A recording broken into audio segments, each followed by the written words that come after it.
안녕하세요, 여러분. 오늘은 진짜 중요한 이야기를 들고 왔어요. 요즘 주변에서 AI 관련 주식 얘기 많이 들으시죠? 엔비디아 또 올랐대. AI 반도체 사야 해. 이런 말들이 카페에서도 직장 점심시간에도 심심찮게 들리는 세상이 됐잖아요. 저도 솔직히 AI 기술이 세상을 바꾼다는 거 너무너무 잘 알고 있어요. 근데요, 오늘은 그 AI가 완전히 다른 방향에서 엄청난 파장을 일으키고 있다는 이야기를 해드리려고 해요. 많은 분들이 전혀 모르고 계신 이야기거든요. 자, 여기서 잠깐 퀴즈 하나 드릴게요. 지금 이 순간 AI 때문에 수익을 올리는 사람들이 있는 반면 AI 때문에 엄청난 손실을 보고 있는 시장이 있다면 믿으시겠어요? 그것도 무려 2,500조 원 규모의 거대한 시장이요. 우리나라 1년 예산이 약 600조 원 정도 되는데 그것보다 4배나 더 큰 돈이 지금 흔들리고 있다는 거예요. 숫자가 너무 커서 실감이 안 되시죠? 저도 처음에 이 숫자 봤을 때 이게 무슨 소리야 싶었거든요. 이 시장의 이름은 바로 사모신용 프라이빗 크레딧 시장이에요. 생소하게 들리시죠? 괜찮아요. 오늘 제가 아주 쉽게 설명해 드릴 거니까요. 간단하게 말하면 은행 대신 사모펀드라는 큰 투자 회사들이 직접 기업들에게 돈을 빌려주는 시장이에요. 2008년 금융위기 이후에 은행들이 규제를 많이 받으면서 돈 빌려주기가 까다로워지자 그 틈새를 파고든 시장이죠. 규제가 느슨하고 이자율이 높아서 지난 10년 동안 전 세계 투자자들의 돈이 엄청나게 몰렸던 곳이에요. 그런데 지금 이 시장에서 무슨 일이 벌어지고 있냐고요? 뉴스에서는 아직 크게 다루지 않고 있어요. 그냥 블랙록이랑 블루아울 같은 대형 운용사들이 펀드 환매를 잠시 멈췄대. 시스템 리스크는 없대. 이 정도로만 보도가 되고 있거든요. 그런데 저는 이 뉴스를 보면서 오히려 더 불안했어요. 왜냐고요? 2008년 금융위기 직전에도 똑같은 말들이 나왔었거든요. 괜찮아, 별거 아니야, 시스템은 튼튼해 라고요. 기억하시죠? 그 결과가 어땠는지. 지금 월가, 그러니까 미국의 금융 중심지에서 큰 돈을 굴리는 전문 투자자들은 겉으로 괜찮다고 말하면서도 속으로는 완전히 다른 계산을 하고 있어요. 냄새를 맡은 거예요. 뭔가 심상치 않다는 걸요.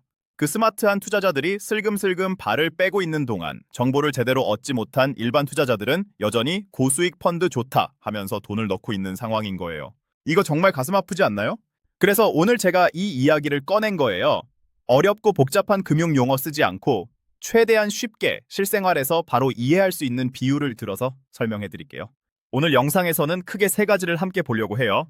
첫째, 지금 이 시장에서 정확히 어떤 일이 벌어지고 있는지 팩트부터 짚어볼 거예요. 둘째, 이 위기의 진짜 원인이 AI와 어떻게 연결되어 있는지 구조적인 이유를 파헤쳐 볼 거예요.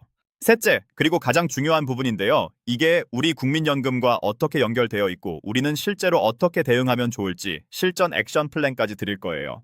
첫 번째 이야기, 불타는 나이트클럽이 된 사모신용 시장.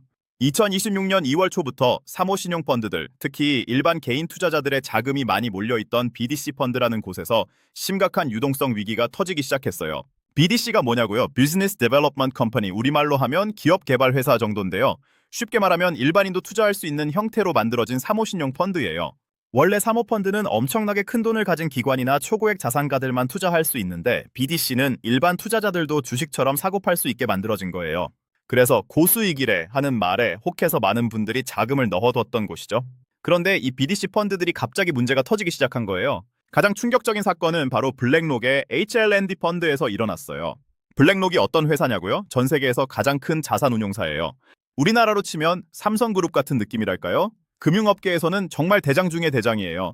그 블랙록이 사상 최초로 환매 제한, 영어로는 게이팅을 걸어버린 거예요. 그날 주가가 무려 7.6%나 폭락했어요. 환매 제한이 뭔지 모르시는 분들을 위해 설명해 드릴게요. 우리가 은행에 예금을 맡겼다고 생각해봐요. 내 돈이 필요해서 저 돈 좀 돌려주세요 라고 했는데 은행이 지금은 안 돼요. 우리 규정상 한 달에 일부만 돌려드릴 수 있어요 라고 하는 거예요. 있을 수 없는 일이죠. 근데 사모펀드에서는 이게 가능해요. 그리고 지금 그 일이 실제로 벌어진 거예요. 블루아울이라는 또 다른 대형 운용사는 아예 환매를 전면 중단하고 자산을 직접 팔겠다고 선언해버렸어요. 이 상황을 제가 딱 맞는 비유로 설명해 드릴게요. 바로 불타는 나이트클럽이에요. 상상해보세요. 수많은 사람들이 여기 분위기 최고야, 음악도 좋고 수익률도 짱이야 라는 말에 혹해서 나이트클럽 안에 꽉 들어찼어요. 근데 갑자기 주방에서 불이 난 거예요. 연기가 올라오자 사람들이 한꺼번에 출구로 미친 듯이 달려갔죠. 그런데 클럽 직원이 출구 문을 꽉 잠그고 이렇게 소리치는 거예요. 잠깐요, 저희 규정상 1시간에 5명만 나가실 수 있어요. 만약 여러분이 6번째 줄에 서 있다면 어떻게 되겠어요? 불이 타는 클럽 안에서 내 차례가 올 때까지 기다리면서 내 자산이 타들어가는 걸 그냥 지켜봐야 하는 거예요. 이게 지금 사모신용 시장에서 벌어지고 있는 현실이에요. 두 번째 이야기, AI가 무너뜨린 톨게이트. 자, 그럼 이 불은 왜 난 걸까요? 뉴스에서는 그냥 고금리 때문이야 라고 뻔한 말만 하고 끝내거든요. 근데 그건 표면적인 이유예요. 진짜 핵심 원인은 따로 있어요. 바로 인공지능 AI의 역습이에요. 지난 10년 동안 사모신용 펀드들이 가장 좋아했던 투자 대상이 뭔지 아세요? 바로 SaaS 기업들이에요. SaaS는 소프트웨어 애서 서비스의 줄임말인데요. 쉽게 말하면 우리가 매달 구독료를 내고 쓰는 소프트웨어 서비스예요. 예를 들어 회사에서 쓰는 업무 협업 툴, 회계 프로그램, 고객 관리 시스템 같은 것들이요. 이런 기업들은 매달 구독료가 꼬박꼬박 들어오니까 현금 흐름이 안정적이잖아요. 그래서 사모신용 펀드들이 이 기업들은 안전해, 돈 빌려줘도 이자 잘 갚을 거야 라고 생각하고 엄청난 돈을 빌려줬던 거예요. 근데 여기서 AI가 등장한 거예요. 제가 이걸 고속도로 톨게이트 비유로 설명해 드릴게요. 옛날에는 어떤 도시로 가려면 무조건 고속도로를 타야 했어요. 그러면은 당연히 톨게이트를 지나야 하고 통행료를 내야 하죠. 그 통행료 수입으로 톨게이트 회사는 돈을 벌고 사모펀드는 그 회사에 돈을 빌려주고 이자를 받았던 거예요. 구조가 완벽해 보이죠. 근데 갑자기 어떤 회사가 하늘을 나는 자동차를 발명해서 전 국민한테 공짜로 나눠준 거예요. 이제 사람들은 고속도로를 탈 필요가 없어졌어요. 톨게이트를 지날 필요도 없고요. 톨게이트 회사 매출은 하루아침에 폭락해버린 거예요. 이게 바로 지금 AI가 SaaS 기업들한테 하고 있는 일이에요. 챗GPT, 클로드, 제미나이 같은 AI 서비스들이 등장하면서 예전에는 수천만 원씩 내고 써야 했던 소프트웨어들의 기능을 훨씬 저렴하게, 심지어 공짜로 대체하기 시작한 거예요. 코딩 자동화, 문서 작성, 데이터 분석, 고객 응대까지요. 기업들 입장에서는 굳이 비싼 구독료 낼 필요가 없네 싶어진 거죠. 그러면서 SaaS 기업들의 매출이 흔들리기 시작했고 그 기업들한테 돈을 빌려준 사모신용 펀드들도 덩달아 타격을 받기 시작한 거예요. 세 번째 이야기, JP모건의 선제 공격. 여기에 기름을 확 들이부은 사건이 하나 더 있어요. 바로 월가의 제왕, JP모건의 선제 공격이에요. JP모건은 미국 최대 은행이에요. 이 은행의 회장인 제이미 다이먼은 금융계에서 전설적인 인물로 통해요. 2008년 금융위기 때도 다른 은행들이 줄줄이 쓰러지는 동안 JP모건은 살아남았거든요. 그만큼 리스크를 보는 눈이 뛰어나다는 거예요. 그 JP모건이 갑자기 사모신용 펀드들한테 마진콜을 때린 거예요. 마진콜이 뭐냐면요. 우리가 집을 담보로 대출을 받았다고 생각해보세요. 근데 집값이 갑자기 폭락한 거예요. 그러면 은행이 이렇게 연락이 오겠죠. 고객님, 담보 가치가 떨어졌으니 지금 당장 차액만큼 돈을 더 넣으시거나 아니면 대출 일부를 갚으세요. 이게 바로 마진콜이에요. JP모건은 사모신용 펀드들이 담보로 맡겨놓은 소프트웨어 기업들의 대출 자산 가치가 AI 때문에 떨어질 거라는 걸 일찌감치 파악한 거예요. 그래서 너희 담보 가치를 우리가 낮게 재평가할 거야. 그러니까 돈 더 가져와. 라고 통보한 거죠. 운용사들은 갑자기 현금을 마련해야 하는 상황이 됐고 현금이 없으니까 멀쩡한 자산들까지 급하게 헐값에 팔아치워야 했어요. 이 소식이 시장에 퍼지자 투자자들이 패닉에 빠지면서 너도 나도 환매를 요청하기 시작한 거예요. 악순환의 시작이었죠. 네 번째 이야기, 벽 뒤에 숨은 수백만 마리의 바퀴벌레. 제이미 다이먼 회장이 이런 유명한 말을 한 적이 있어요.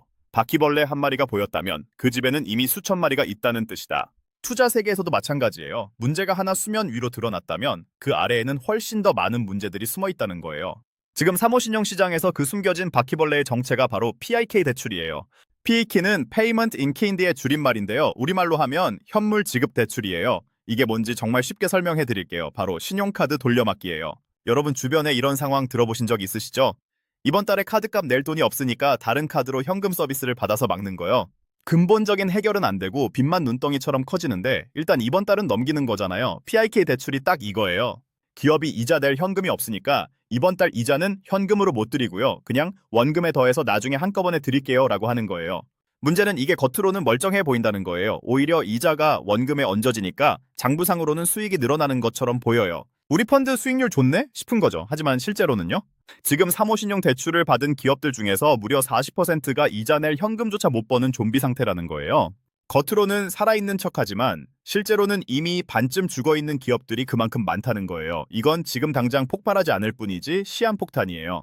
JP모건은 바로 이 장부상의 착시를 꿰뚫어보고 먼저 움직인 거예요. 다섯 번째 이야기. 그래서 우리 국민연금은요? 미국 월가 얘긴데 나랑 무슨 상관이야 라고 생각하시는 분들, 지금부터가 제일 중요한 부분이에요. 이 이야기가 우리와 직결되는 이유가 있거든요. 바로 국민연금 때문이에요. 우리나라 국민연금은 지금 무려 1,600조 원을 굴리고 있어요. 전 세계 3대 연기금 중 하나예요. 그리고 이 돈 중 상당한 비중이 글로벌 사모펀드, 즉 지금 문제가 터지고 있는 그 시장에 투자되어 있어요. 국민연금이 왜 거기 투자했냐고요? 수익률을 높이기 위해서예요. 국내 주식이나 채권만으로는 부족하니까 해외 대체 투자로 눈을 돌린 거죠. 여러분이 매달 월급에서 꼬박꼬박 내는 국민연금 보험료, 그 돈 일부가 지금 월가의 사모신용 시장에 묶여있을 수 있다는 거예요. 월가에서 폭탄이 터지면 국민연금 수익률에 직격탄이 오고 그게 결국 우리의 노후에 영향을 미치는 거예요. 남의 나라 먼 얘기가 아닌 거죠. 그래서 지금부터 제가 드리는 실전 액션 플랜을 잘 들어주셔야 해요. 첫 번째로 국민연금이 대체투자 비중을 줄인다는 뉴스가 나오면 강력한 경고 신호로 받아들이세요. 그건 월가의 부실이 이미 걷잡을 수 없는 수준이라는 의미예요. 해외 사모펀드 관련 ETF나 펀드를 가지고 계신 분들이라면 신속하게 판단을 내리고 현금 비중을 높이는 게 좋아요. 두 번째로 미국 은행들이 대출 규제를 강화하는 움직임이 보이면 소프트웨어 주식 중에서 옥석 가리기를 시작하세요. 빚이 많고 현금을 제대로 못 버는 구식 소프트웨어 기업들은 가장 먼저 타격을 받아요. 포트폴리오에 이런 기업들이 있다면 지금 한번 점검해 보시는 게 좋을 것 같아요. 세 번째로 AI 인프라 쪽에는 오히려 기회가 있어요. 저는 이걸 곡괭이와 청바지 전략이라고 불러요. 미국 골드러시 때 금을 캐러 온 사람들은 대부분 돈을 못 벌었지만 광부들한테 청바지랑 곡괭이를 팔던 사람들은 엄청나게 돈을 벌었잖아요. AI가 소프트웨어 시장을 흔들어도 그 AI를 돌리기 위한 데이터 센터, 전력망, 냉각 시스템에 대한 수요는 오히려 폭발적으로 늘어날 거예요. 이쪽 방향으로 관심을 가져보시면 좋을 것 같아요. 네 번째로 만약 이 시장 혼란이 어느 정도 정리되는 시점이 오면 오히려 그게 기회예요. 패닉 셀링, 즉 사람들이 겁에 질려서 무조건 팔아치워야 하는 상황이 오면 정말 우량한 자산들도 헐값에 나와요. 그때 준비된 현금을 가지고 들어가는 사람이 결국 진짜 큰 돈을 버는 거예요. 지금 당장 모든 걸 팔라는 게 아니라 그 타이밍을 위한 준비를 해두라는 거예요. 저는 오늘 사모신용 시장의 위기에 대해 꽤 강한 어조로 이야기했어요. 그런데 여기서 한 가지 꼭 짚고 넘어가야 할 게 있어요. 세상에 100% 확실한 건 없다는 거예요. 투자의 세계에서는 특히 더 그렇고요. 그래서 오늘 이야기의 반대편 목소리도 균형 있게 들려드리는 게 맞다고 생각해요. 사실 모든 사모신용 시장이 썩은 건 아니에요. 지금 이 위기 속에서도 정말 탄탄하게 운영되고 있는 우량 운용사들이 분명히 존재해요.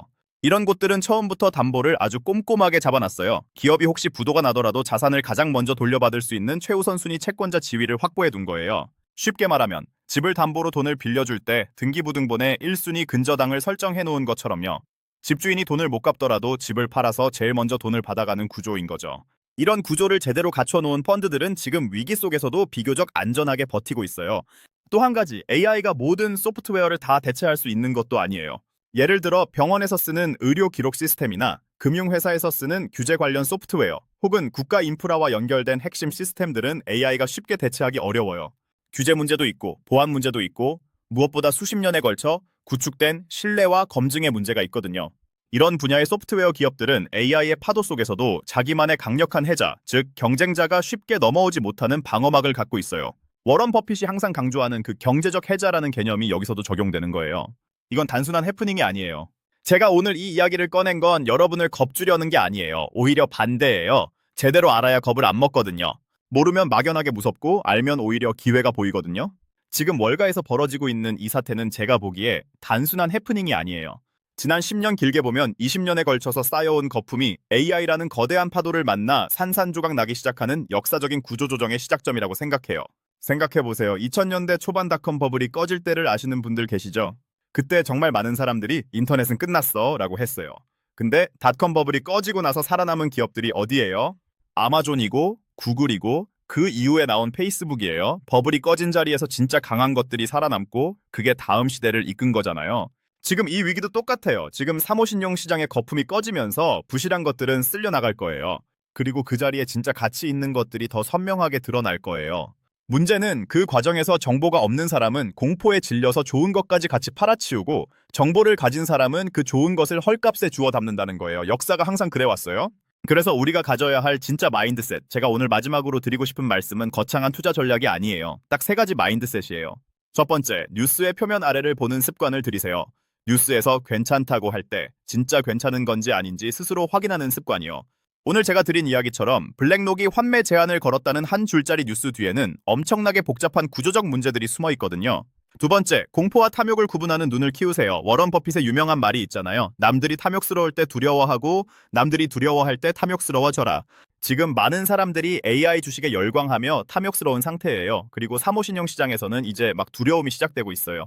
세 번째, 내 포트폴리오를 직접 점검하는 시간을 가지세요. 오늘 이야기를 들으시면서 혹시 나도 관련 펀드 있지 않나 싶으신 분들 지금 바로 확인해보세요. 내가 가입한 펀드가 어디에 투자하는 펀드인지, 해외 대체 투자 비중은 어느 정도인지요. 국민연금은 우리가 직접 어쩔 수 없지만 내가 직접 가입한 펀드나 ETF는 지금 당장 들여다볼 수 있잖아요. 모르면 당하고 알면 선택할 수 있어요. 그 차이는 정말 크거든요.